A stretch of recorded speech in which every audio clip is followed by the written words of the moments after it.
You're listening to Enhance's bonus segment, Weird Wednesday. Weird Wednesday is our time to talk about the strange, the unsettling, and the spooky. Hello, Enhance listeners. Thank you so much for tuning back into Enhance's Weird Wednesday, the bonus episode for Enhance that we have the third Wednesday of every month. I am Sam, and I'm joined by Gabby. Gabby, say hi. Hi, besties. Hi, bestie. Are you calling me bestie or them besties? Everyone's a bestie today. We're all besties. Wow, I love that. So as you guys know, Weird Wednesdays are the day for Gabby and I just to be weirdos. We get to talk about whatever we want, and you are going to sit and listen whether you like it or not. Just kidding. You probably could skip this very easily if you wanted to, but please don't. Love me. Love us. Listen to our weird topics. But yeah, be my best today, since I ended us last week with my obnoxiously long one, today I tried very hard to shorten it up a little bit. So I guess I'll introduce my topic. And today I'm talking about chakras. I will be doing astrology and zodiac signs. I love that. We love astrology. Gabby and I are astrology king and queen over here. So. Oh my god, thank you. We are. So, chakras, to give you just a little bit of a breakdown, little intro, is that the very generic definition of a chakra is an energy point within the body. Chakras, according to Eastern views, are various focal points used in a variety of ancient meditation practices collectively denominated as Tantra. So basically, in layman's terms, what that means is that there's a collection of energy points all throughout the body that are believed to perform certain things for you when you're meditating. And this is rooted in Indian religions, but specifically Hinduism. There are a few other religions that use the chakra systems, but specifically what I'm talking about today is going to be rooted in Hinduism. Tantra is known as any systematic, broadly applicable text, theory, system, method, instrument, technique, or practice in Indian traditional religions, especially in Buddhism and Hinduism. Mouthful. Wow. The practice of using chakras and Tantra and all that good stuff is closely associated with Dharma. And Dharma doesn't really have an exact translation or meaning, but in Indian religions, it's used to refer to righteousness, merit, or religious and moral duties governing individual conduct. Basically, it's just based and intertwined in religious views, Indian traditional religious views, but to mean like righteousness or just anything good or moral. That was all based in ancient traditional Indian religion. I'm now going to go over the whitewashed Euro-American version of it. Because this is... Woo! Yeah.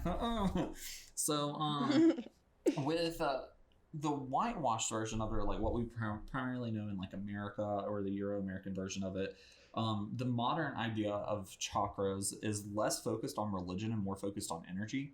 So where specifically Hinduism, Buddhism, but all of the traditional Indian religions, where they focused more on chakras as a point of religion a point in their religion that would help connect them to, as I'll talk about later, but it helps them connect to their deities, helps them connect with source, helps them, that was just a practice that they could use. There are certain practices with the chakras that they could use in their religion, where nowadays in America and places that use the same chakra system as America, it's a lot more just based on meditation and psychology and energy, which is cool and great, but it's not what it was originally made to be. Similarly to the religious views, though, for traditional Indian religions, it is used modernly as a tool to ground oneself in the present. It helps us stay connected to our bodies under the assumption and belief that daily tasks and life disconnect the mind and body. Modern chakra teachings, just like traditional ones, also teach and come from a place that the body and the mind and the soul, or the chakra system, all affect one another, and this is where yoga comes in. So yoga is actually a really, really important part of ancient Indian religions, and it's also kind of intertwines with chakras. You can believe in chakras and do practices with chakras, and not do yoga, or you can do yoga and not believe in chakras. they do not have to go hand in hand in modern society, especially in Euro-American society. But in the past, they were something that did go hand in hand a lot. Whenever people that practiced ancient Indian religions. Do you have a favorite pose? Do I have a favorite yoga pose? Yeah. I don't really do yoga a whole lot. I don't know. Well, I mean, I'm sitting here talking about how yoga is cultural appropriation, so. I mean, I'm not helping. But mine's candlestick. Okay, continue. What? There's a yoga pose called candlestick. What is it? What do you do? Describe it to us.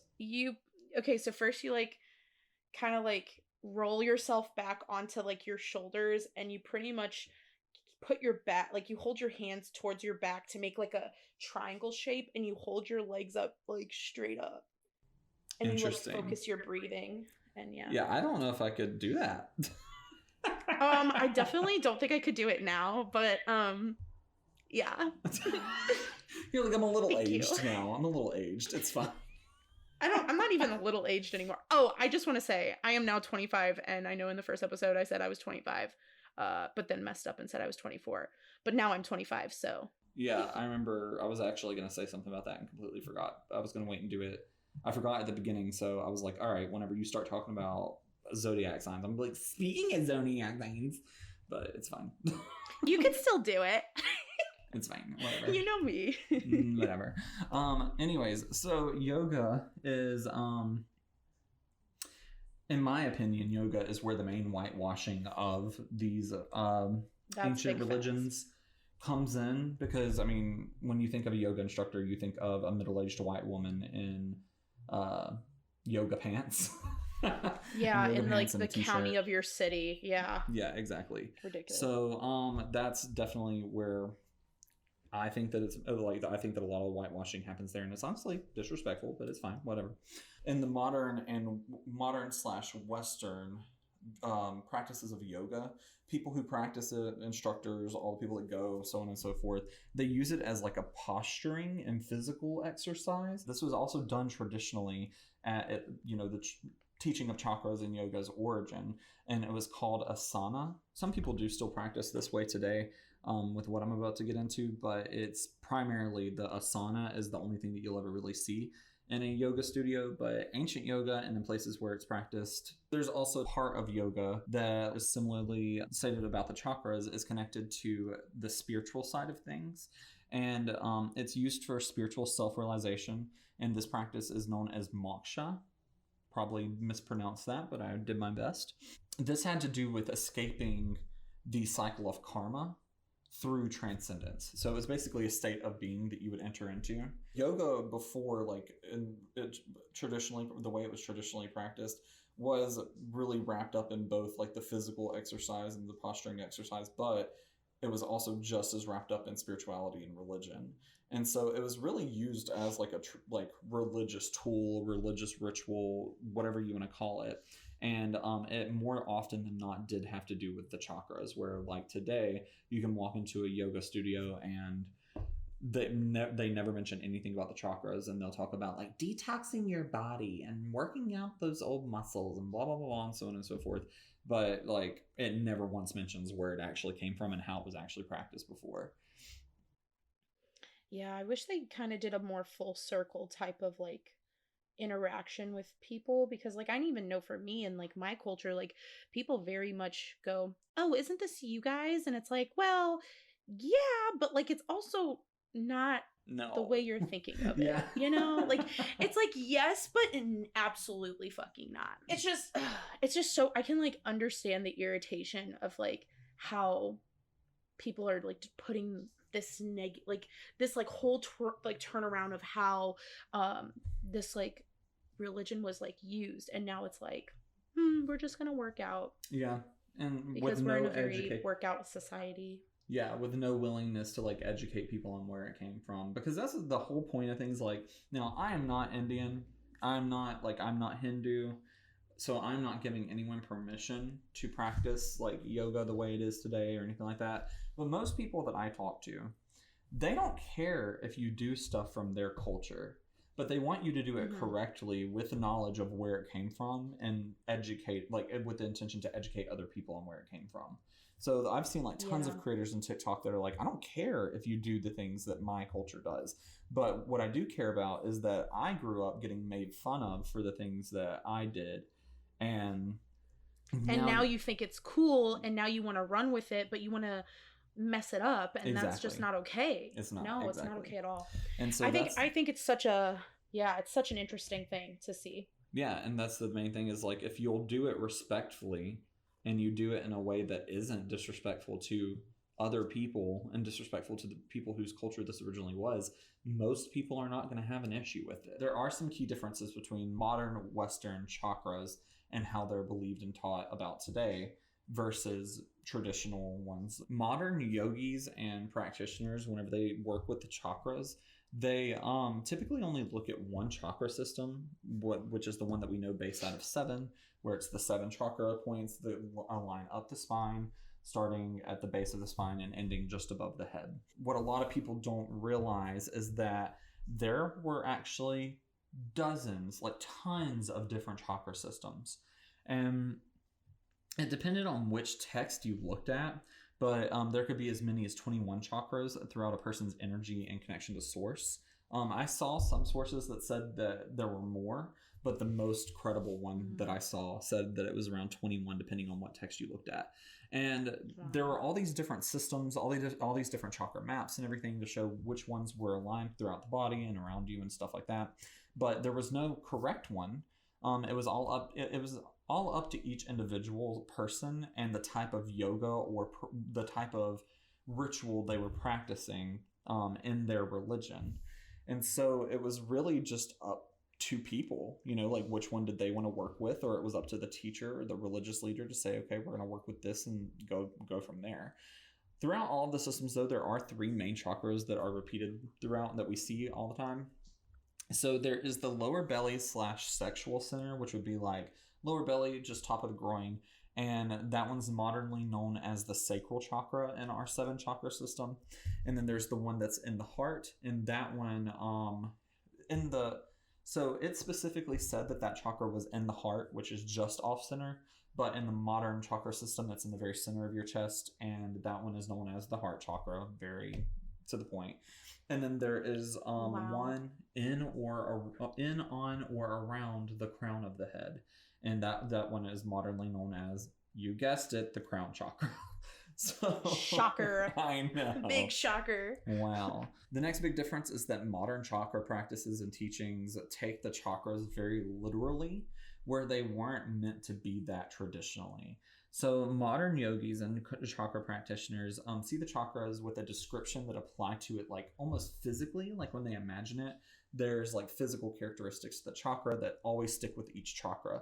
So you'll hear people say like whenever people are describing the chakras, a lot of times in traditional teaching, there is a lotus flower with a certain amount of petals that's paired with each chakra. But a lot of people now today in the Euro-American, like modern version of the chakra system, they take that very literally, and they'll tell you like, oh, well, your root chakra has 4 petals on it, you know, and they just take it very, very literally, and it was not meant to be that way. So ancient yogis and chakra practitioners viewed the descriptions as more of instructions. So they would give instructions sort of like this.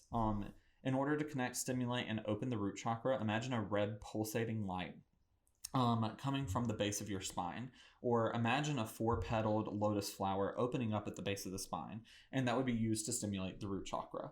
So they would just basically use that as instructions rather than saying, oh, there is a red 4-petaled lotus flower at the base of my spine and I have to focus energy there to open it up. It's like, no, that is not what they were saying at all. They were telling you to do that exercise to help yourself get used to that feeling, to help yourself visualize, and so on and so forth. Modern chakra practitioners have a tendency to relate each chakra to a psychological state of mind, where original practitioners didn't. So it's a common belief that like the root chakra is associated with survival and safety and can be blocked by fear. Or it's also commonly believed that the solar plexus chakra is associated with willpower and self-esteem and can be blocked by negativity and things of the like. These sort of statements and beliefs are completely modern in Western eyes, and they started with this man called Carl Jung. Carl Jung was a Swiss psychiatrist and psychoanalyst who died in the 1960s. Okay, this is how recent that this happened. So during his life is whenever he paired each of the chakras with some type of psychological feeling or psychological well-being, psychological health, and gave them that association. The only exception to this in ancient text and in traditional chakra practices is that there was a 10 chakra system that was primarily used and meant for musicians or artists. And those just had certain feelings associated with each chakra. So that was 10 chakras, not 7. You know, 7, right? Yeah. So those are the like key differences that I found that without getting too deep, like diving too deep into it. So now I'll go into a little bit of history of the chakras. There are different pronunciations for the word chakra. So I'm saying chakra because it has a CH at the beginning, but I'm also white and American. So there's a very good chance that the way that I'm pronouncing it and other people that pronounce it like me are saying it wrong. There's also people that say chakra. Apparently the original translation, which it was in Sanskrit, so I don't know how to read Sanskrit, right. You know? Me either. Right there with you. Yeah. So the original writings, though, original translations just had a C at the beginning. And from what I saw, it could be pronounced chakra. But chakras started being written about between 1500 and 500 BC. But the chakra system that we use, funnily enough, so where the original writings started in like around 1500 to 500 BC, ours did not start until the 1500s AD. Oh, wow. That's crazy. Yeah. So it was only translated into English, though, and I will note, very badly. Like every source that I found said that it was translated very badly, only in the early 1900s. Wow. Well, yeah. So that's honestly crazy, for real. So it was translated into English in the early 1900s, right? And what else do we know happened in the 1900s? Carl Jung was alive. So now you can see that this like lined up really to be more of a fad than some type of religious teaching that is meant to be upheld and respected and so on and so forth, like it originally traditionally was. The translation that we pulled from, the document talked about 6 chakras. And so there were other writings from the 13th and 14th centuries that speak on a 7 chakra system that are like similar to what we use today. Some of them had a little bit more detail. Some of them had less detail. But each of those writings were in relation to a larger set of chakras, typically 12 or 16. And so it wasn't just those 7 that were written about, and then that's where we got it from. It's just that there were those 7, and then the 6 that we pulled from in the that was written in the 1500s and then translated in the 1900s, they just coincided with each other. And so in one of the sources I found, it even said that our system was a 6+1 system, which we'll get into in a little bit. But basically it's because we have 6 that are in the body and then 1 that is technically not in the body. And the chakra system that we use today was actually first originally translated by occultists. So that is what caused it to be such a botched translation that then was picked up by Carl Jung and had a bunch of psychological stuff associated with it. And Carl Jung! Yeah, we talked about him last week. Did we talk about him last week? Yes, we did. Last week? I brought him up in my dream stuff. It was Carl Jung. Girl, last month? You mean last month? Oh my god. Did I say that? Yeah. Honestly, I still think it's like 2004. So you know what? Just let me be. If it was 2004, I'd be in kindergarten. Really? Yes. I'd be in first grade or second grade.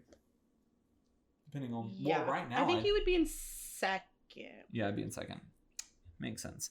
But yeah, all right. Anyways, so did you just miss it the first time I said Carl Jung? No, I noticed it, but then I was like, maybe he's not talking about the same person. And then you were, and then I was like, yeah. All right. Yeah. So, anyways, yeah, it was translated by occultists and then picked up by Carl Jung. So that's what made the whole translation fucking botched as hell. So the actual purpose of chakras, like I touched on earlier, the chakras served as a template for achieving. Now I'm going to try to pronounce this, and it's probably going to be wrong, and I apologize in advance. Achieving nyasa, which means Nyasa. which means the installation of deity energy at specific points of the body. So to explain that, each chakra has/had a specific mantra that opened it up to connect with different deities. And a different Hindu deity is associated with each of the chakras. The original mantras would be in Sanskrit and often depicted written in Sanskrit across the petals of each of the chakras. So each chakra had a mantra, and each chakra also had a deity. And so whenever you were going through, lost my train of thought. So whenever you were doing your meditations and your practices and all that in ancient Indian religion, specifically Hinduism, you would use these mantras to open up each of your chakras, and it was believed that that deity would put its energy into you, so basically connect with you on a deeper level. And we see this all throughout religions. And I was honestly, just because I didn't want to mess up time too much, I didn't get anything on this, but as Christians typically do, Christianity had a huge issue with the chakra system and with anything Hinduism. Whenever, culture started to cross paths and everything. So their main reasoning was that for things like this, where it says a deity puts its energy into you, they were like, possession. But it's like, bitch, what's the Holy Spirit then? What's the Holy Spirit? Because we're supposed to believe that Holy Spirit comes into us and is part of us. Or what's Jesus then? Because you're supposed to invite Jesus. Jesus. It's a fine line. I think it's like a fine line for them, because it's like, we do say that, like, God is in and Jesus is in the Eucharist, and like we take in the Eucharist, so, and we always say that God's always watching us, God's always with us. But I think the Holy Spirit one, it can get a little confusing, but like it definitely, like, even when you were talking about it, I was like, yeah, that's possession. But then I was like, no, it's not. Yeah. Well, also, like, Jesus, I mean, you're told that Jesus is living in your heart the moment that you become a Christian, and at 100%. Least in Protestantism, like, that's how it is. And so, I mean, if Jesus is coming into your heart, that's the same thing as a deity going into your heart chakra or putting energy into your heart chakra, So, same thing, just from a different religion, It's just a different perspective. And I think people, I kind of blame, like, people in power in a sense, because, like, when you think about these kings and queens who had all this power and all of this reign, like, they could say whatever they wanted, and it was just what it is. So, like, if it even didn't sound like something they wanted to believe in, they wouldn't believe it. And so they would just, like, influence the Pope, or of like, oh, well, that's bad because I believe it's bad. And it's like, okay, well, now we're doing more of the man-made stuff that we weren't put on this earth for. Yeah, exactly. You're adding to and taking away from the Word of God, which is literally goes against the last sentence of the freaking Bible, which is don't add to or take away from the Word of God. Right. Which, always confused me, because then we have, like, I'm sorry, I'm like kind of ranting here, but I kind of think about, like, how many times we've had, popes, like, re-go through the Bible and make sure that it's accurate, but then take out, like, books of the Bible, changing words in the Bible. Like, it just, like, doesn't make sense. And so when people are like, oh yeah, in my religion we do it this way, and then, like, the other religion will be like, oh that's so scary. It's like, no, it's not. It's just, like, it's just another way of thinking about it. And I think we all need to be nicer to each other, honestly. That's literally what this past episode that Parker and I just recorded is all about. That it's literally like that critical thinking, factual standpoint on what, and she's a Christian. She's very, very liberal, but she's a Christian. And so she, sure. Like, we just went from a very critical and factual standpoint on, like, where the hell did Christianity get the gall to do this? Like, who died and made you king? And it's honestly, it's just Christians, and Christianity is known for it more, just because it is, like, one of the big three of the monotheism, like, religions. So, But every religion Oh does yeah, it. no, every religion definitely has Every like, single one. yeah. And I think it's just something that people don't want to accept and realize that, you know, they do the same thing, you do the same thing. Like, everyone is doing the same thing. And the end of the day, most of what we all believe lines up. Yeah. It's all about being kind, working on yourself, Peace, being a better acceptance. Yeah, all this stuff. And then we're sitting here going, oh, but this person and oh, this person. And it's just like, why? There's no reason. What is the reason, bitch? What is the reason? But anyways, Party, continuing. come for me. So Party, yes, come this is for one of the me. reasons why Christianity was like, no to Hinduism and to the chakra system and everything. Another reason is because, which I really wish I could have gotten into this, and I might do another Weird Wednesday in the future, maybe in season 2, about this, but Kundalini. So I'm not... Do you know what Kundalini is? I feel like I know what it is, but I don't know what the term is for it. Kundalini was... So it just... Yeah, I'll give a brief little summary. No, I did not find any credits for this, so no one will be credited for this. But it's just knowledge I have, and I want to share it because I really wanted to put it in here, but time would not let me. So Kundalini is just basically this burst of energy that shoots up the back of the spine whenever you reach a moment of enlightenment or transcendence that connects you with source, connects you with deities, connects you with the universe. It's just basically you transcending that cycle of karma, like what we talked about earlier. And so I really wanted to get into that. See, I knew that. Okay. I just didn't know the name. Don't be rude, Sam. How did you know that but not know the name? Here's the thing. I feel like there's a lot of knowledge in the world that, like, I know a lot about. I have my hands in a lot of different baskets. And because I have my hands in a lot of different baskets, I understand things, but do I know the proper termage? Probably not. Gotcha. So you probably experienced it before, but just didn't know what it was called, is basically what you're saying. Exactly. Gotcha. Fair enough. So the reason why Christians had such an issue with this is because in some writings it was wrote... So Kundalini is believed to be this energy that sits at the base of the spine, and during moments of enlightenment it shoots up and gives you like this euphoric feeling and connects you with source and all this good stuff. But in some writings it talks about how it is set as a spring at the base of the spine and then it shoots up. But in some other writings it takes that a step further and says that it is coiled like a snake at the base of the spine that shoots up during moments of enlightenment. And so in Christianity, of course, even though there are other instances in the Bible where serpents and snakes are talked about, they love to stick on the one of the Garden of Eden where they're like, the serpent is the one who tricked Eve. So this is just that serpent tricking you again into thinking that Kundalini is great for you. Blah, blah, blah, blah. Also, it's extremely whitewashed and culturally appropriated, as most of this has been. As all of this has been, actually. So, like, there are people that do, like, Kundalini yoga and stuff like that. But since I don't have any sources for that right now, I'm just going to hop on and go back into the notes. Modern chakra practices teach that each of the chakras have a specific element that is paired with them. But it teaches it in a way that indicates that the chakra just inherently has that element already or is paired with that element already. And that's just not the case. Each chakra does have an element that's kind of associated with it, but that does not mean that it just inherently has that element or is automatically paired with that element. It is meant to have that element installed into it.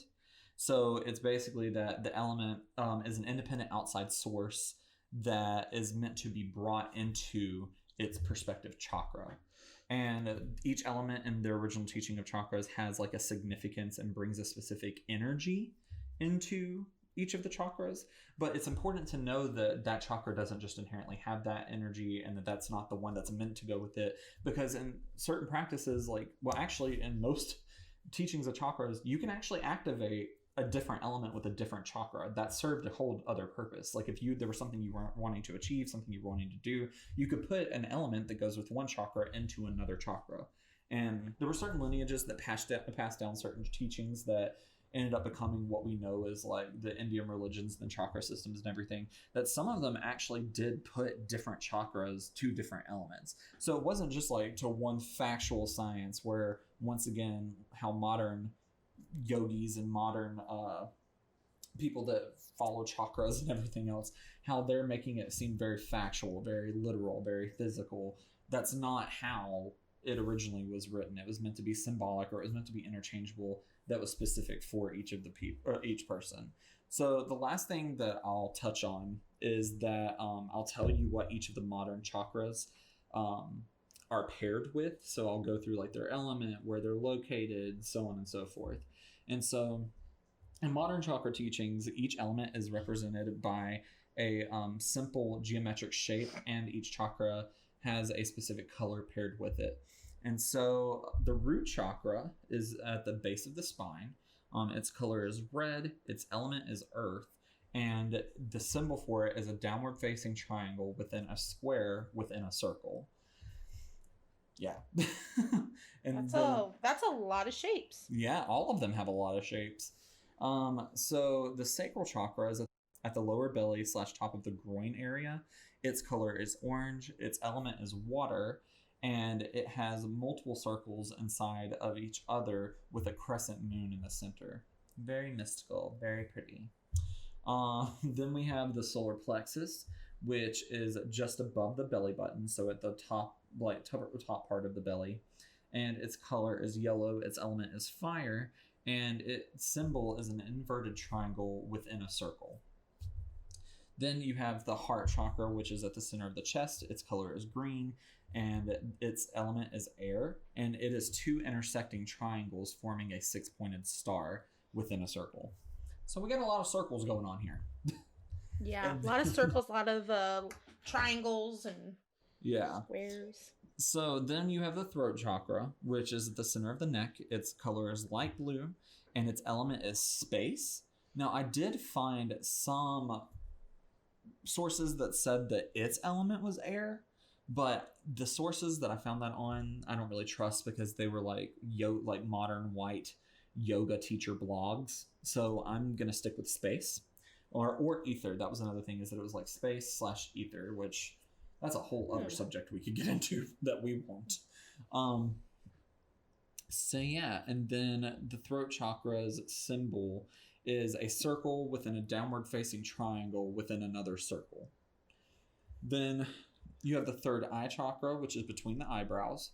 Its color is dark blue, and its element is light, and it is a downward facing triangle within a circle. So just a triangle in a circle.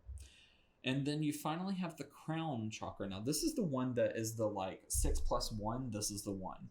So it's not really located inside of the body. It sits, and depending on where you read, who you're talking to, it either sits above, around, or just overlapping with the crown of the head.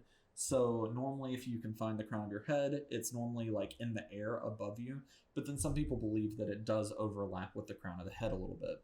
And for its symbol, it doesn't really have a geometric symbol. It just has the Sanskrit word for either 1,000 or infinite inside of a circle. So, well, I guess I lied. It does have a geometric shape, which is just a circle. But that circle is also part of, which what I'm about to get into, is that every chakra has a lotus flower with it, like I said earlier. So there's a lotus flower with a certain number of petals that represent that chakra that in traditional teaching would have been used to help you visualize and so on and so forth.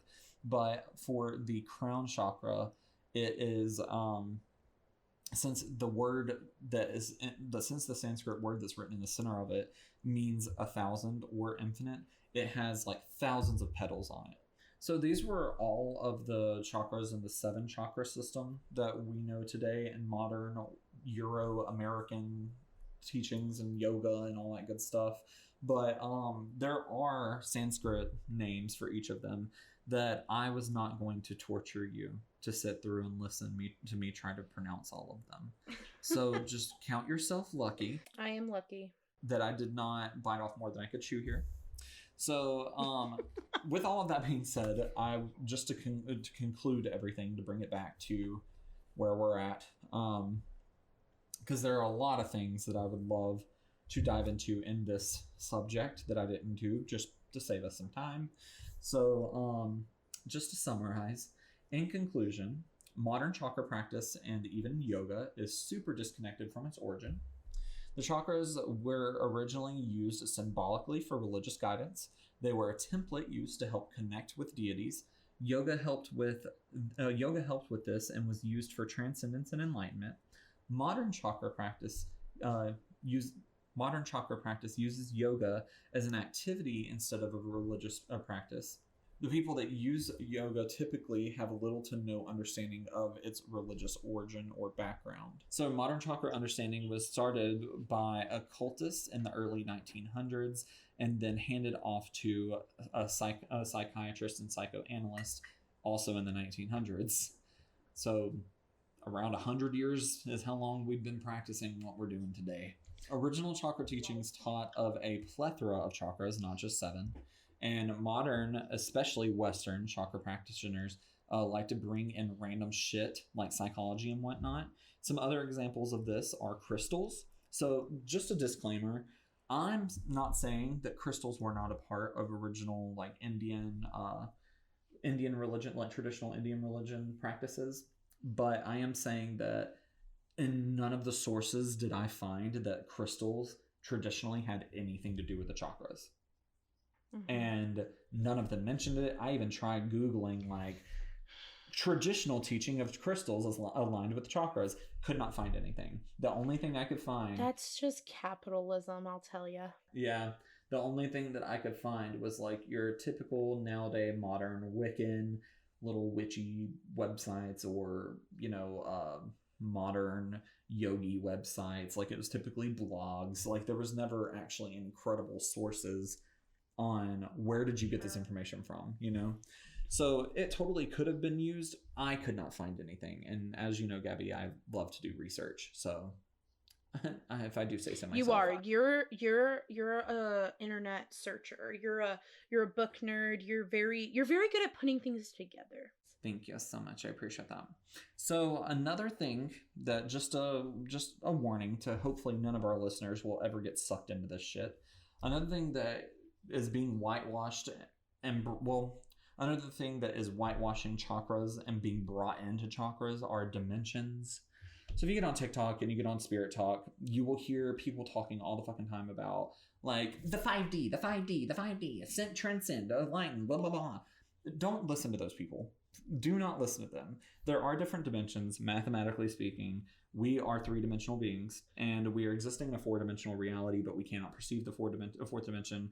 It is believed that the 4th dimension would be time, and so therefore we do not have a control over time, but we have control over everything that we are the dimension part of, which is 3rd.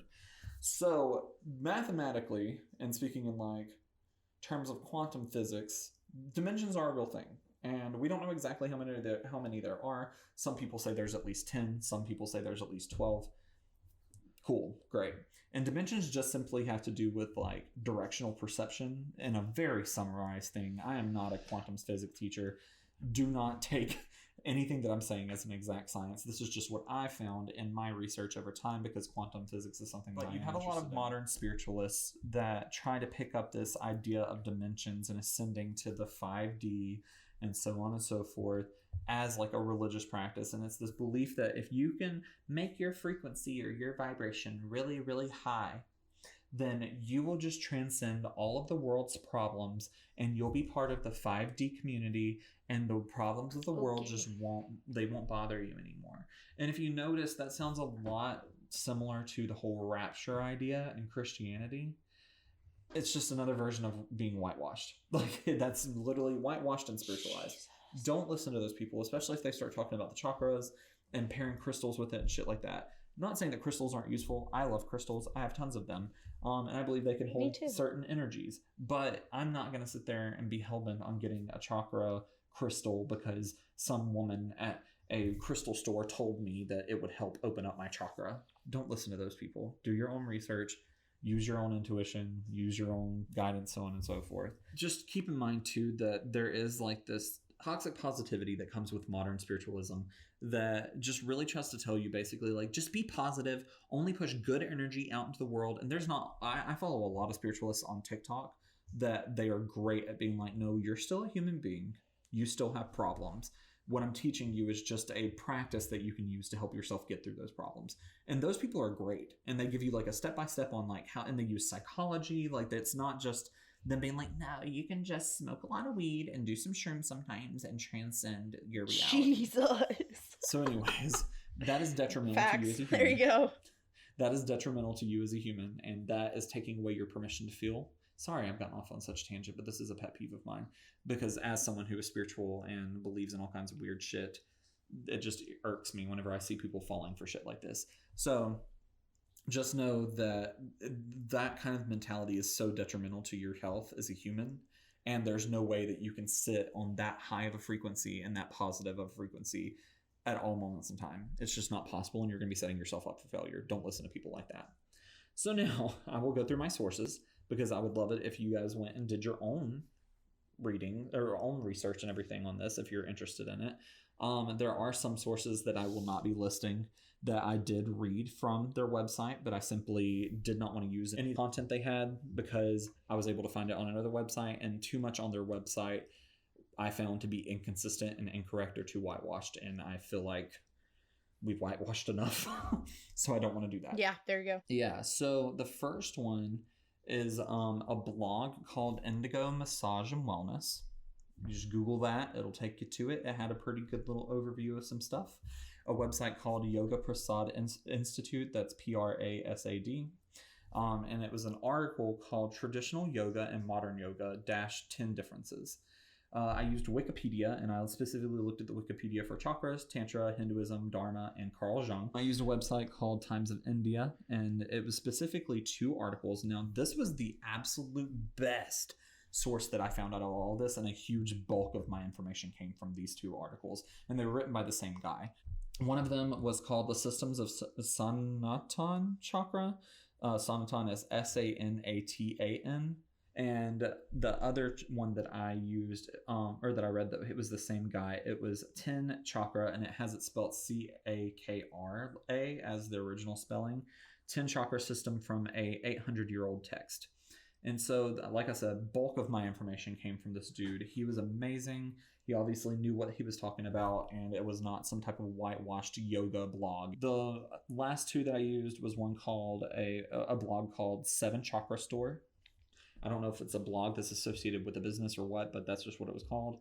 And then this is the one, be careful. I honestly would not recommend going there. I'm only using it I'm only listing it because I did use a good bit of information from it. But it was called, not a good bit. I used a tad bit of information from it. But it's called The Yoga Nomads, and it was an article called The Complete Guide to Chakra Symbols and Their Meaning. And the reason why I'm saying be careful, there were just too many things that thankfully I knew a little bit about chakras, or actually a good bit about chakras going into this, that he listed certain things and I was like, that's not correct. And so I would go find another website to cross-reference, and I would find out that, again, he was incorrect. I mainly only used that for the very last of it, where I found the like modern whitewashed associations of the chakras, where I listed them all out to you guys. So feel free to go look at any of those. Let me know if you do. I think that would be super cool and super rad. And now I'm going to stop talking and let Gabby talk about astrology. Well, now that that's over, just kidding. Yeah, thank God. I loved it. That was a lot of good information, I thought, Thank you so much. Like, I didn't know some of those things. Yeah. And I'm also obsessed that we're using Carl Jung. Again. So yeah, I'm doing zodiac signs astrology based material today. So we're going to kind of do a little before summary, so you guys are all ready for this. Are y'all ready? So we're going to talk about history. Y'all ready for this? I hate us. I literally hate us.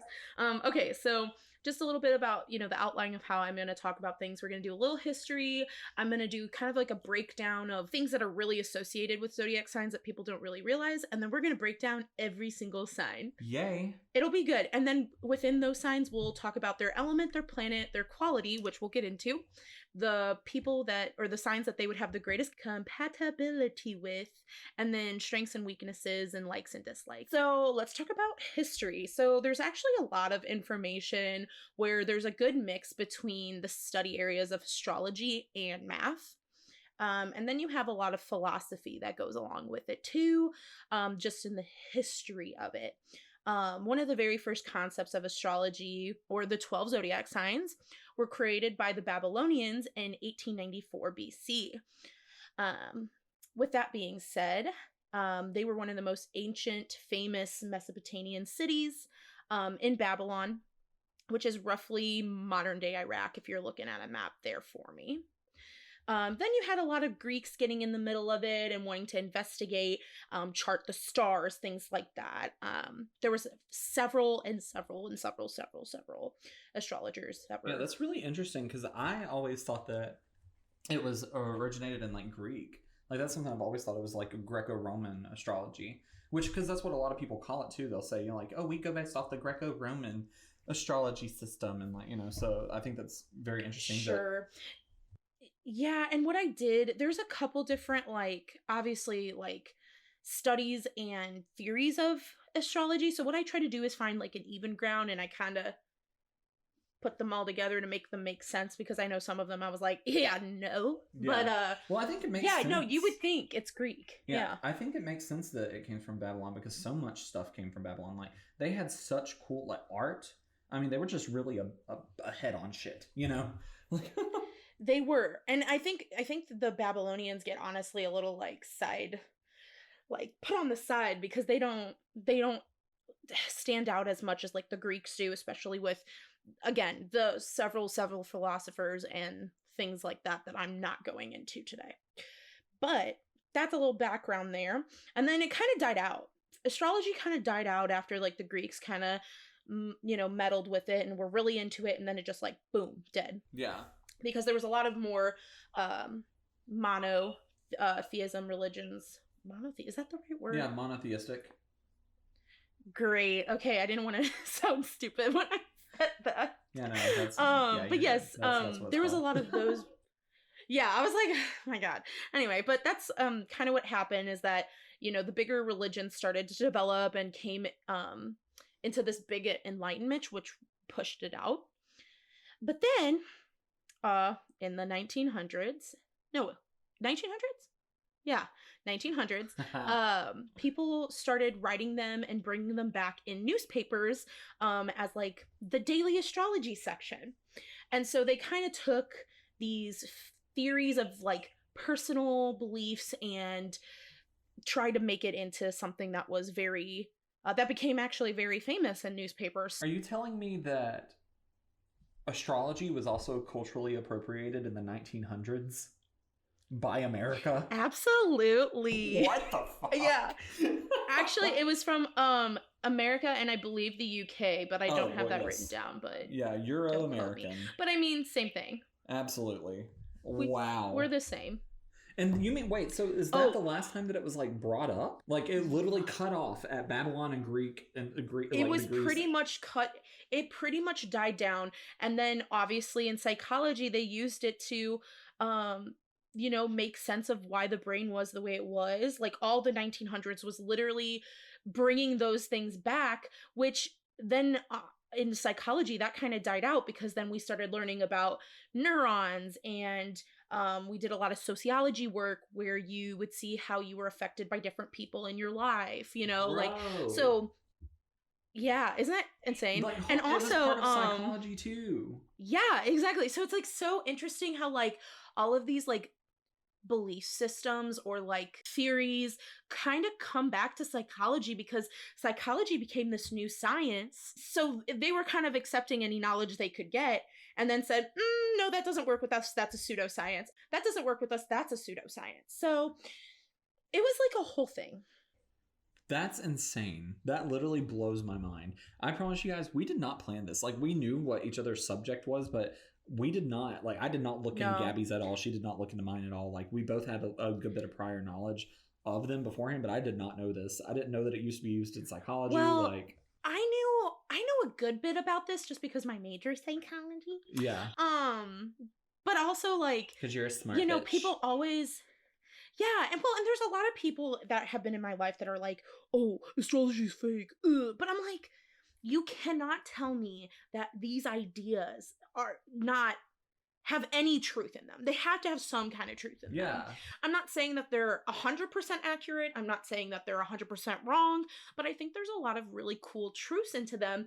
And plus, like, and this is a little off topic of astrology, but like, the moon literally controls the waves of the ocean. Yeah. Why would they not control our bodies that are literally like, what, 75% water? Yeah. I think it's a little bit more, but yeah. It probably is. Honestly, I don't know science. You know what? Google. It's fine. Insert Jeopardy music. Google. It's either, is it not 85?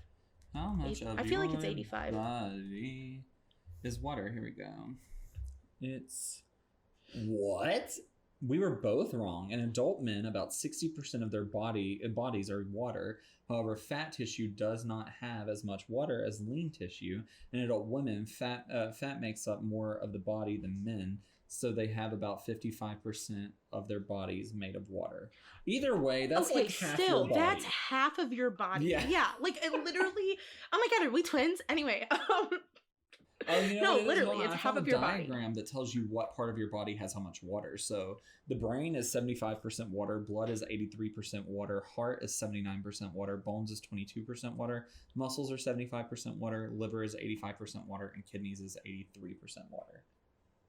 So that's probably where those numbers come from. But you're telling me, so you have all this water in your heart and your brain, and you're going to tell me that the moon that controls the water of the ocean is not going to have anything to do with us. I'm not saying complete control. I'm not saying that. And I don't want people to get it twisted, because we know people get it twisted. Yeah. I am just saying, I think there's a good chunk that could be true. Yeah, definitely. I mean, I follow astrology. I read my horoscope every single day. And that doesn't mean that I'm going to go, and it's fun too. Yeah. And if my horoscope says like, oh, you're like today, be careful around this, and this, like, or whatever. That doesn't mean I'm just going to assume that's going to happen. I just know to like put my guard up toward that day, you know? But there are a lot of times where my horoscope will give me advice and it's like spot on. Like it's right on the money of something that I'm going through at that moment. And it gives me some good ass advice. Yeah, so what a lot of newspapers used to do, kind of going back to that point, is they would make it very generalized so that it could hit a bunch of different people. And so that's where a lot of people are like, oh, it's fake. And yeah, in newspapers and now in certain things, yes. But the coreness of it has a point. And, you know, people believe in it for different reasons, whether it be personal belief, different religions, or spiritual purposes. But it also just, in the end of the day, it just gives our life a little bit more of meaning. Now, let's note some things before we break down every single sign. Okay?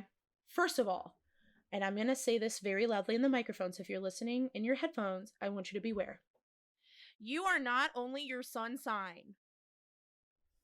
Sun sign is the sign you were born in.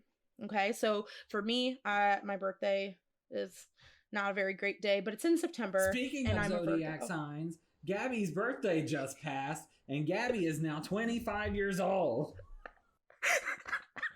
I was waiting for it. I didn't know what it was going to come. But anyway, that's like my example. So, like, yes, I was born in the sign of Virgo, but that's just not the case. You have an actual chart that shows all the... Sam, you know this. I know. Papa. Anyway, so like you have all of this huge chart that explains all the ins and outs of yourself, and there's sometimes like how you might possibly think later and things like that, just due to how your personality was kind of built. And there's a lot of them, and we're not going to go into a full chart right now. I just want to give you the basics so that when you do read a chart, you can make some more educated thought. Yeah, but your chart is based on your time of birth, date of birth, and location. So that will set all of your planets in certain zodiac signs. And so therefore, it kind of gives you a better construct of like what you will kind of be like as a person. Another thing you need to look for when we're talking about these are the elements. So earth, air, fire, and water. Just a brief overview, and I will say this again when we go through each sign. Earth is Taurus, Virgo, and Capricorn. Air is Gemini, Libra, and Aquarius. Fire is Aries, Leo, and Sagittarius. And water is Cancer, Scorpio, and Pisces. Pisces? Yeah, Pisces! Anyway, that's why, that's how you can kind of tell, just kind of a basis of how you might act. So, like, earth signs stereotypically are known to be super stable. Water signs, unfortunately, very emotional. And spiritual. And spiritual, yes. Fire signs usually get the aggressiveness because they burn things. That's just the Again, stereotype. And air is a lot of the times known for being more Social. social and indecisive. Yeah. Because they are just an unpredictable element. Two more things before we dive in. So another thing you look for, and this is going to be very, very generalized, we're not doing this today, but every sign is ruled by a different planet. And so planets are a huge determination of your astrology chart and your personality throughout your entire life. Every day can be different. So when, like, example, Mercury goes into retrograde, certain signs are more affected than others depending on the time, day, and things like that. You and I are always affected. Never fails. Because Mercury rules Virgo, and Pisces and Virgo are sister signs. You and I are always catching the shit. Never fails. It is.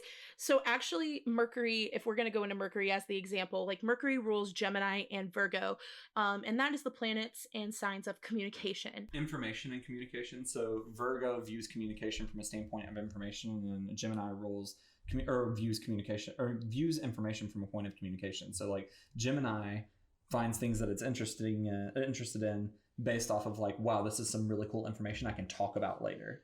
And then Virgo is like, oh, this person seems to have some good information. I'll talk to them. Yeah, I will say information does come to a Virgo very easily. And that's not to be cocky. That is just honestly the truth. Yeah, 100%. But yeah, because it's one of the signs of Mercury, which is communication. So it makes sense. So when Mercury goes into retrograde, you screw up a lot of communication. There's a lot of things that don't go right. And usually that affects majorly Virgo and Gemini, and then whatever other signs during that time period, depending when Mercury retrograde lies. Also, which I'm sure you'll cover this at some point, so I'm not going to dive into it too much, but I mentioned sister signs.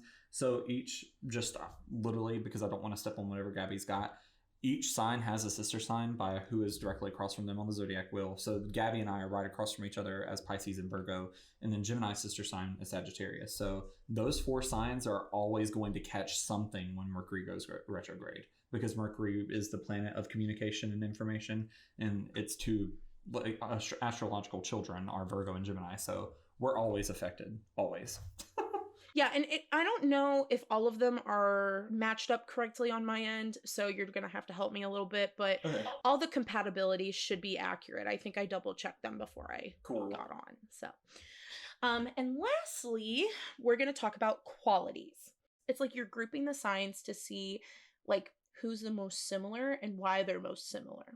Okay, so we have like fixed signs, and this is a quality that finds it hard to make changes, and people with the sun or personal planet in their sign, so like mine would be Virgo. This is not Virgo is not a fixed sign, but just an example, kind of. In the personal planet in the sign of this quality will usually be confidently set in their ways. So fixed signs are just tending to be more stubborn. Okay, and again, I will go through every single one of these individually. Mutable signs. This is a quality of constant changes and unexpectedness. And this brings a message of the future and what is yet to come. So all of the signs with that quality have the ability to pretty much sense things before they kind of happen. And they usually are tending to be the more gifted individuals. And that can tell like more of the future and things like that. I will say though, I personally believe that everybody has gifts, but it's only if you're completely open to them that they will come to you. I think it comes easier to people of the mutable signs. Yeah, I definitely agree. I always say like some people are born with gifts and some people learn them. Like there are some people that just have like a natural talent for certain things, but anybody can learn to be spiritual. Anybody can learn to be spiritually gifted. Anybody can learn to read the signs that the universe puts out in front of them. It just depends on where their strengths are, and then that's where they should build their gifts. Yeah, absolutely. And last but not least of the qualities, the cardinal signs. This represents all new beginnings and the energy of things that are just starting. So each of these signs will kind of have an equality to make a lot of sharp turns and changes in their lives, like pretty like immediately. So if you look around, you can kind of see that there's always a change of direction in their life. These people are just very unpredictable. With those things being said, again, I'll go really quick. Elements, planets, qualities. Those are kind of how you're going to be able to tell a little bit about each sign in your chart. First off, we have Aquarius. These are people born between January 20th and February 18th. Their sign or their element is air. Their planet rulers, actually, they have two. So they have Saturn and Uranus. And then their quality is fixed. Some of their greatest compatibilities with other signs are going to be with Leos and Sagittarius. Interesting. You found that Aquarius and Leo were the best pairs, and Sagittarius? That's what all of my resources said. Sorry, because most of the time you don't want to end up with your sister sign, but I will say that there are exceptions to that, especially in fire and air placements. Not with Libra and Aries, no. But with, like, I have read a lot and seen a lot of Leo and Aquarius working because they both have that individuality about them. And I've seen a lot about Sagittarius and Gemini working, even though they're sister signs, just because they are so fucking similar. Yeah, and I think it also comes with, like, your experience with people with these signs.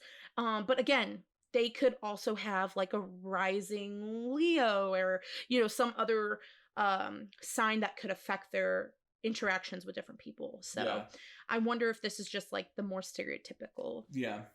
And it doesn't mean that you, like, have a bad relationship if you end up with someone who has the same, like, has the sister sign, their sun sign is your sister sign.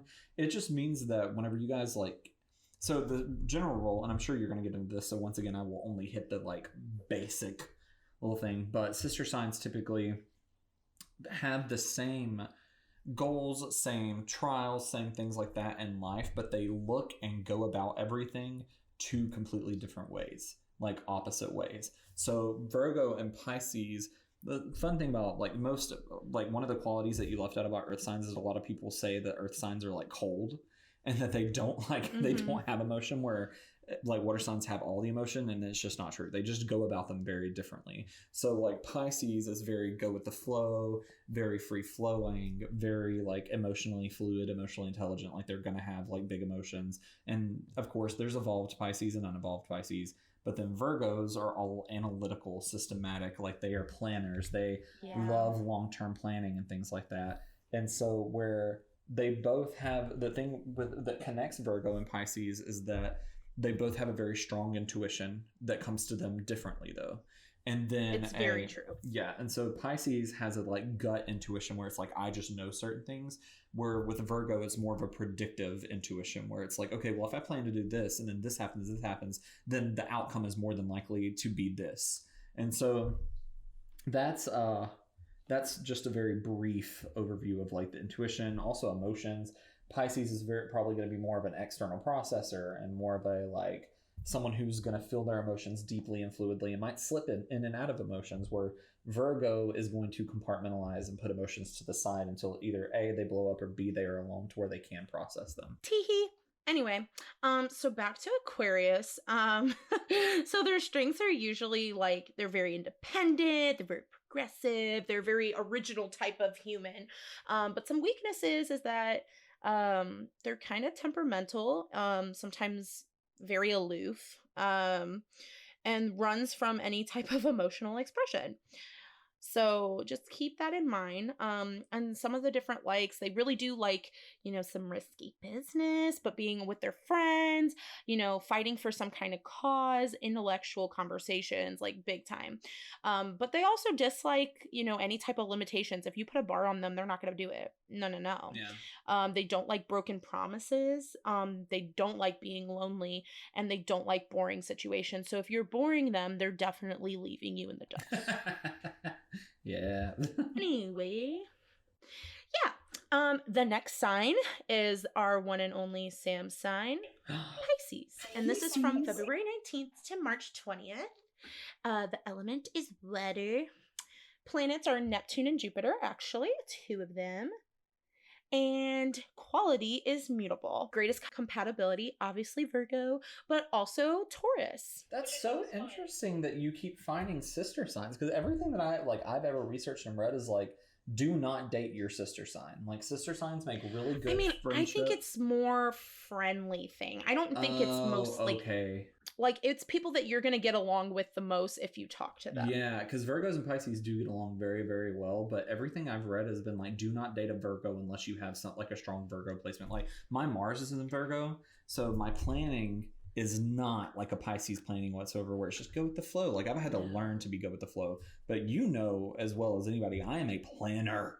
I plan, and so that's my Mars Virgo coming out, because Mars is all about conflict, all about sexuality, all about like planning, strategy, all that good stuff. Right. And so it, that's my Virgo Mars. So I tend to get along with Virgos a little bit better, just because I relate to them in that way. I mean, we're just cool like that, I do love Virgos, generally. Like, I've only met like a few bad Virgos, and they have not ruined the pot for me. Yeah, I don't know. Somewhere, okay, this is going to sound cocky, but I promise, like, I'm not trying to come out of this in like a not educational way. I've heard that there's a lot of research that Virgo is like the most diverse sign. And we'll get into that when we hit Virgo, which is a little bit more down the line. Yeah, I could I bet, like, because the thing is with most people, they're more relate to their rising sign than their sun sign, as I'm sure you will get into at some point. So Virgo is just one of those signs that it's such an internal sign, where most of the qualities of Virgo is reflected inside. People don't really see those qualities on the outside. So that makes sense, because I bet you their rising sign would be the bulk of their personality. We'll analyze that when we get to Virgo. Anyway, every time I say you're something, jumping ahead of me, Sam. You just, every time I say something, you're like, okay, anyways. Like, because you're jumping ahead of me, and I'm like, that's why I'm only doing basic like stuff. That's why I'm only doing like the basic. No, you're like, so cute. No, I love your commentary. I love it. So strengths of a Pisces: so super compassionate, super compassionate, very artistic, intuitive, wise, and gentle. Pisces are very understanding. Weaknesses, though: overly trusting. When they're sad. Like, they're very sad when they're sad. They can be really fearful of the unknown and things like that. And they always kind of want to escape their reality in a sense. It's very interesting. And then sometimes they like being alone. They very much take an introverted side, but they love being loved, sleeping, romance, any kind of spiritual themes. I know, if you have a good romance, it's just like, it is what it is. I love love. That's the thing. I was telling my boss the other day, who is also a Pisces, but we are two very different types of Pisces, okay? Like, she's a Pisces sun, Sagittarius moon, rising Leo, and I'm a Pisces sun, Gemini moon, rising Cancer. But I was just telling her the other day, I was like, I love love. I just love love. And I was like, talking about how it's a Pisces thing. She was like, I don't understand how you can love love, and I'm like nerve wracked by it. And I'm like, well, because my Venus is also in Pisces. Because you don't like being hurt. You have this fear. Like, she has this fear of like, wow, like, what if they mess me up again? And it's just like sitting in the back of her mind the entire time. But with me, like, my Pisces Venus, I just love love. Like, if one of my friends is like, yeah, I'm seeing someone and I think it's really going right, I'm like, yes. Like, I'm like rooting them on. Like, it's like, I get aggressive about it. I just love love. You're like, yes. Yeah. Give it to me. Pisces dislikes, though. They don't like know-it-alls. We do not. Sam. Which sucks, because honestly, Pisces kind of is a know-it-all sometimes. So yes, that's probably why 100%. they don't like know-it-alls. Well, so are Virgos, though, but in a different way. They don't like being criticized. The moment you criticize them, they get very, very pissed off. I wish you guys could see Sam's face. He's like very well. No, you're right. I had to learn to take criticism. Like, it was something I definitely had to learn. I do really well now, but I had to learn. Yes. Also, I think you'll find this one like, whoa, because I didn't realize this until I read it, and I was like, oh yeah, the past coming back to haunt them. Oh my god, is that really? It's their biggest dislike. Yes. Oh, it's their biggest dislike. Okay, I thought you were saying that was something that they dealt with a lot, and that's what, like, well, I'll be fucking damned. Yes, like, because they deal with it so often, in just like the realm of general Pisces, they hate it when something comes back to haunt them. Which, like, touche. Well, I mean, makes sense though, because my entire existence. yeah, Pisces is the sign of karma, so it does make sense. Like, it just, yeah. So funny. But yeah, I thought that was really interesting. I thought you would love that. So next is Aries, March 21st to April 19th. Element is fire, planet is Mars, quality is a cardinal sign, and greatest compatibility is with, which is again, it's a sister sign thing, Libra and Aries. All right, that I know is bullshit. They could not. They are that not one I don't compatible. believe in. I wrote it down, but I didn't believe in it. But they're actually Aries is very compatible with Leo. Yes, and I know that. And Sag. Yeah, well, it's also because that's their element. So like, you know, you kind of have to give and take with that. But that one really went sister sign hee ho. Yeah. Also, they're very Aries is like super compatible with Gemini. That's been like one that I always see. Like they just freaking love each other. Yeah, it's kind of toxic though. Anyway. I don't think so. Well, I've had a female Aries in my life, and I've had a male Aries in my life. One of them being used to be really one of my good friends, and then the other one being an ex. So do with that as you will. Well, you're also a Virgo, and you're not compatible with Aries, so yeah, but my rising sign's Leo, and I'm toxic. So my moon sign is Gemini, so I'm right there with you, bud. Oh, my moon sign's worse. It's Capricorn. Screaming. We won't even get into why that's bad. We'll save you all this time. We're gonna have to do actual charts next time or a different time, because it's really interesting how these like very much come into fruition and like interact with each other. It's really interesting. With Aries, you have the strength of being really courageous, very confident, determined, very honest, which could also be a weakness because there's a lot of bluntness. Weaknesses would be like being very impulsive, short-tempered, impatient. Aries also really like to be comfortable. They do take some leadership roles, not as much as like a Leo would, which we'll get there, but they do like a lot of more physical challenges. But Aries also dislike not being on time or any inactivity. And if they're doing something that doesn't involve their talents, they're going to be pissy about it. Very pissy. Then we have Taurus. This was, if you were listening to one of the last episodes with me and Natalie. Natalie's a Taurus. She's awesome. Her element is Earth. Her planet is Venus. Quality is fixed. Greatest compatibility, Cancer and Scorpio. But also the Earth signs but I'll also say literally every single thing that I've ever read has always said that Taurus's perfect pair is a Pisces. Well, see, but that's interesting because when we were reading Pisces, Taurus was listed as compatibility, but I guess it might not be the other way around. No, the thing is that it's typically that Pisces is not the other way. So typically it's Taurus's perfect pair is a Pisces, and then Pisces is like that Pisces typically does not have a perfect pair. So like Taurus's perfect pair is Pisces, and then Pisces does not have one. They have people they're compatible with, but they just don't have one person that they are like perfect with, you know.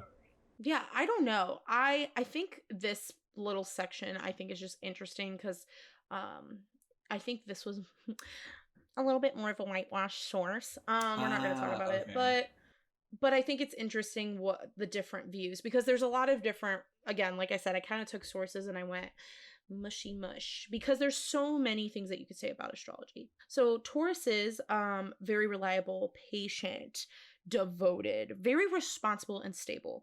Weaknesses: stubborn, so possessive, and just stubborn. But Tauruses like to kind of do more of like music or cooking, or they usually are very also into romance, which is why I think they kind of go along with Pisces a little bit there. But they also really dislike any kind of sudden change. They don't like being insecure. I mean, I don't think anyone likes being insecure, but them is a little bit more heightened. And they don't want anything to be complicated. They want everything to go smoothly, which unfortunately is not a thing. Gemini, we have May 21st to June 20th. So that's an air sign. Planet is going to be Mercury, like we kind of talked about earlier. Quality is mutable. Compatibility wise, Aquarius and Sagittarius. Okay. Strengths, very gentle. They're actually the most apparently adaptable of all the signs. And I think that comes with like the stereotype of them being like two-faced. Not in the sense that they're two-faced, but in the sense that they can be very flexible and able to learn really quickly. Weaknesses, nervous, inconsistent, always indecisive. Should I do this? Should I do this? Should I not do this? Should I do this? Right? It's a complete battle within their mind. Then Gemini likes, we love a good playlist, music playlist. Any chat, literally will talk to anyone. But dislikes would be being alone or feeling confined. But they also are kind of a sign that, and again, because they're air, they're a little bit more unpredictable, air sign. So they don't really enjoy routine too much. It has to be a little different every time. Cancer, June 21st to July 22nd. Element is water, planet is moon, quality is cardinal. And then compatibility wise, we got Taurus and Capricorn. Again, very interesting. Don't understand that. Strengths, very loyal, but very, very sympathetic and emotional. They actually can be very persuasive as well. Weaknesses are moody, could be pessimistic, manipulative in a certain way. But Cancers, they like to do like more of the homey based stuff. So they rather sit on the couch and watch a movie than go out. But they also love a good meal with friends. Like if they went to someone's house and had a meal, they would love that. But they don't like strangers. They don't like criticisms of someone who's important to them, like a mom or dad or like some kind of like parental figure or higher figure of them. And they sometimes, and this is the one that got me, they say that they don't like revealing personal life, but I feel like because they can be very emotional that they bottle it up and then they spit it out at once. Yeah, they do have it. They are also known to be pretty explosive sometimes. Right. So, I wonder. Anyway, next is Leo. July 23rd to August 22nd. Element fire, planet sun, quality fixed. Compatibility wise, apparently great with Aquarius and Gemini. Strengths can be very passionate, generous, humorous. They know how to control a room. Weakness is, again, fire sign here. Very stubborn, but not just stubborn, can also lead to a lot of arrogance and self-centeredness. But Leos also love doing different things like this. Like if they were like the star of a show, they would love that. Being in a theater program would be like their dream come true. Being admired. The fact that you give them an award or something, oh my God, that just like gets them going. They like expensive things. And just brightness, just a lot of bright colors, okay? Leo dislikes, though, is when they're not being ignored, or when they are being ignored, or not being recognized for their, actions, or not being treated like a king or queen. Which I think is so funny. I have a friend that, like, I don't feel like they're that arrogant or like stubborn. We're all stubborn, but like I see more of like the passion, like the generous side of things, rather than this like inflexibility that Leo tends to get a lot of, crap for.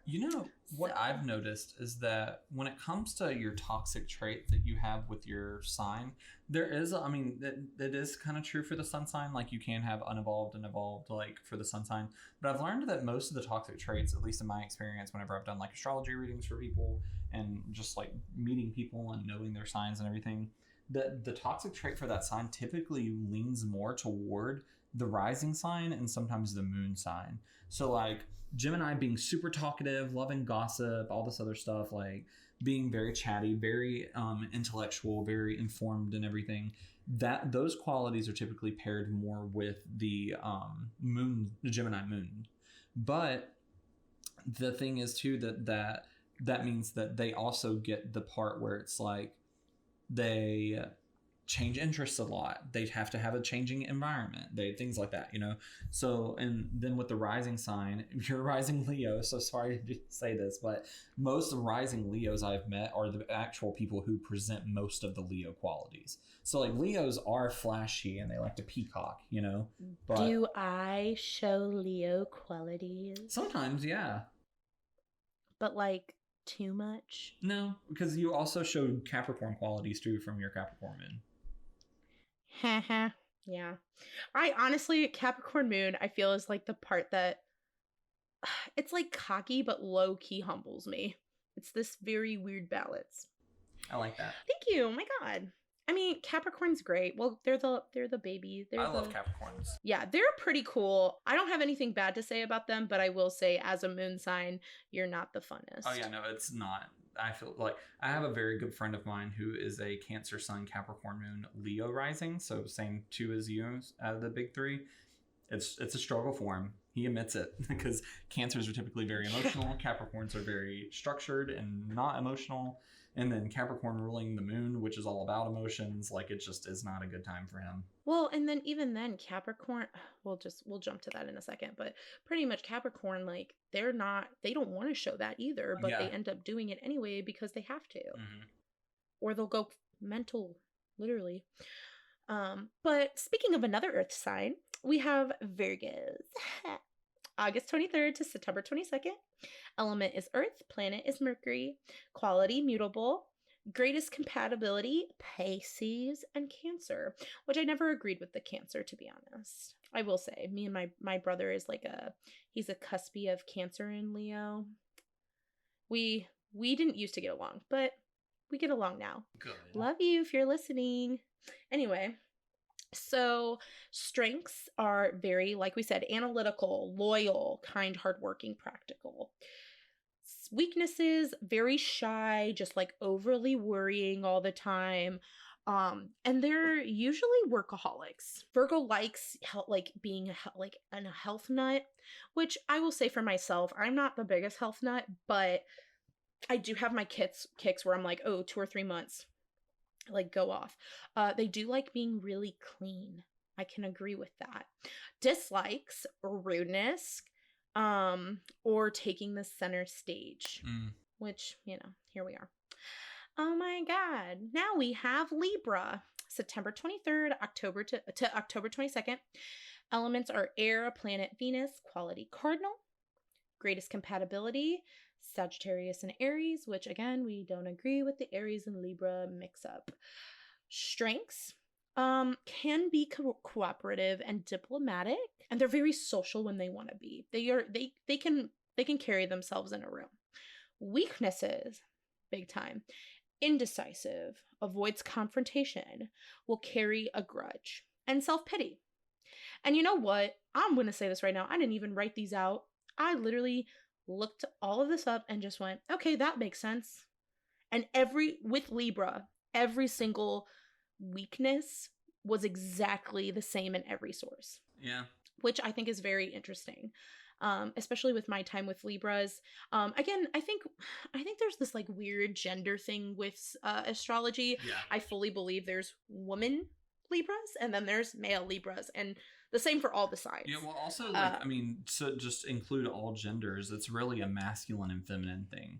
Like, it really, really, really depends on where you align. If you are more of a masculine person or more of a feminine person, doesn't matter what your gender is, or if you are agender, gender fluid, male, female, does not matter. Like, masculine, feminine really plays a role in your astrology. 100%. I just can't, like, because like, I think of my like women Libra friends and think like, oh my God, they love being like gentle and sharing and all this good stuff, being in harmony, like, right. But then I think of the guys and I'm like, they don't want harmony. Like, I just don't get it. I don't get it. I've had pretty terrible experiences with a lot of Libras, except for like one. And that's my very, very best friend from back home that she was actually on an episode of the podcast about grief. And she is a Libra. And she and I have always just been so close. Like, We hold on to each other. Yeah, and she's a Libra, and she's a Libra true and true, but she also has a lot of really great placements in her chart, like Cancer Moon. Oh my god. Like, she just has so many placements that it's like, that is such a good placement, you know? And I'm a little jealous. Yeah. But, and there's also a guy that is Libra that he'll actually be on a later episode that he's really cool, and he and I have always been really chill. But other than that, I've had pretty terrible experiences with Libra. And also I found, so I don't want to step on too much of what you have, so we can cut this out if I need to. But I kept trying to figure out why I was having such terrible experiences with Libra, and I found that Libra does not rule any of my houses, nor are any of my placements in Libra. Oh, that's kind of interesting. I have a Libra in Venus, which is their planet, which is the sign of love and romance and money. I think it's interesting. And yeah, money. I think it's interesting because for me, at first, I feel like I want to be shown the romance to accept the romance. But again, I think that's like my Capricorn moon, like with and then the Virgo sun with like the overthinking and the worrying. But like when I'm in a relationship, I just like am on top of the world because I have that Libra in Venus, and it's just, it is what it is. It's the sign that is needing to be where it needs to be. I forgot to do Libra dislikes. They don't like violence or injustice or conformity. Another sign that I have in my chart that is the planet and like zodiac sign match up is Scorpio. So we have October 23rd to November 21st. Scorpios can be fun. My mom's a Scorpio. She's cute. Actually, you know what I just thought of? My dad's a Pisces. Wow. Pisces and Scorpio. I love Scorpios. Oh my god, I love Scorpios. You would love my mom. You would be obsessed with everyone's obsessed with my parents. Anyway, but she is element water, planets Pluto and Mars. My Scorpio's in Mars, so that's what I was hinting at.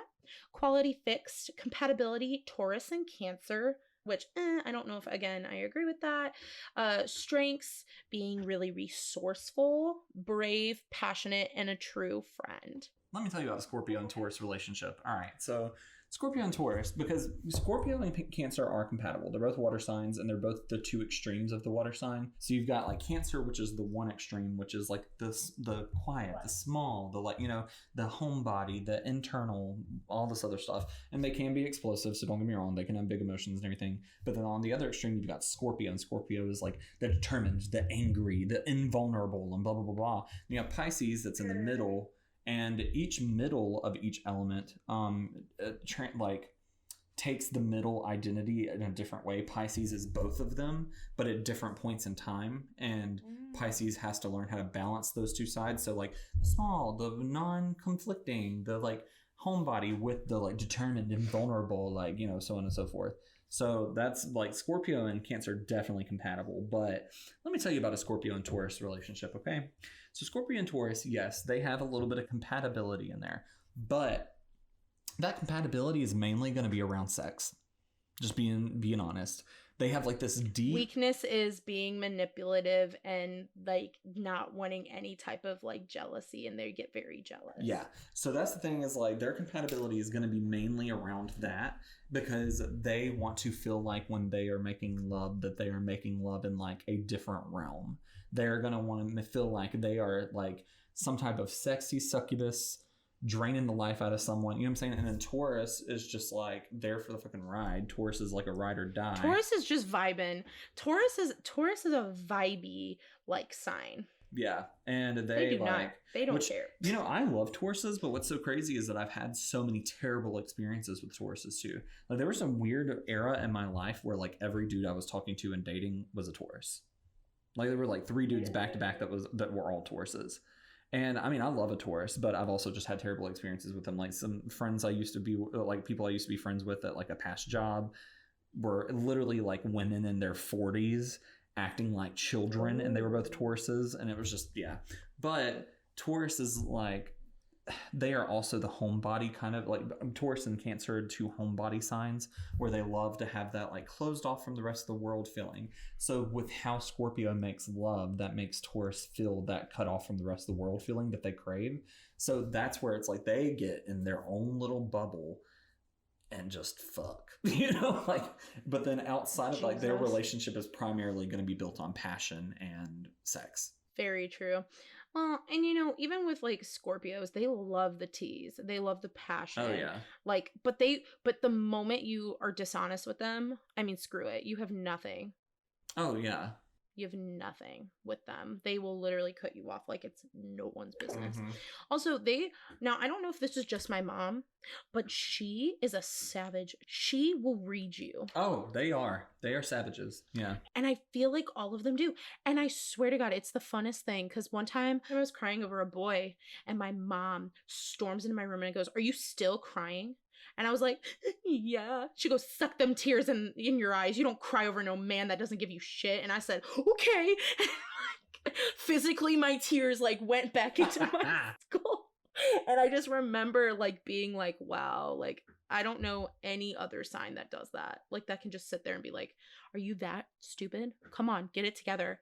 And like that's but that's like the attitude, and I think it's Pisces awesome. I can think be it's like that. Pisces can be tough love, but that's because they're the middle between Scorpio and Cancer. yeah. Anyway, so Sagittarius is next. We got two more, Sagittarius and Capricorn, so bear with me. Sagittarius, November 22nd to December 21st. Element fire, planet Jupiter. Quality mutable. Greatest compatibility, which again, I just don't know how I feel. Sagittarius goes well apparently with Gemini and Aries. Yeah, no, that I would definitely agree with that. See, I don't know if I love that. But I mean, just astrologically speaking, they do go well together. Like no, yes, but I'm talking about just in general. Like I just don't. I'm like, I don't. Yeah, I mean, Sagittarius. Like when I think of Sagittarius and Gemini are like the same statement in different font. You know, like they're like literally. Yes, so no, similar. that I agree with. But because Aries is like just angry all the time, I don't.